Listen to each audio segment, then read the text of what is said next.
আয় কাজ কর কাজ কর। এই সবাই ঠিক মতো কাজ করতেছে তো? হ, কাজ চলতেছে। আয় কাজ কর। মালিক কাজ শেষ। আচ্ছা দাঁড়াও দিতাছি।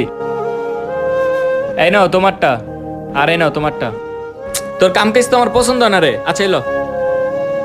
ওস্তাদ, ওদের একজনের 1000 টাকা, আরেকজনের 500 টাকা দিলেন। আমি তো ওদের থেকে বেশি কষ্ট করছি, আমার 100 টাকা দিলেন যে। লইলে ল, না লো ওইটাও দিয়া দে। আপনি একজন গরিবের হক মারছেন, আপনার বিচার আল্লাহ করবো। এই নেন আপনার টাকা, আর বড় লোক হয়ে যান। আরে যা যা, তোর মতো কত দেখছি আইছে। মালিকের লগে তো রাগ করে চলে আইছি, এখন ঘরে খাবারের কিছুও নাই। এক কাজ করি, মালিকের কাছে আবার যাই। ভাই, কান্না করতেছো কেন? আর ওস্তাদ কই? ভাই ওস্তাদ তো আর এই দুনিয়ায় নাই। ওই দিন দেখছস কেমনে বাঁচাই দেয় টাকা। ওস্তাদ, ওস্তাদ কি হইছে আপনার ওস্তাদ? হে আল্লাহ, তুমি ওই লোকটার মাফ করে দাও আল্লাহ। ভিডিওটি ভালো লাগলে সবাই সাবস্ক্রাইব করবেন।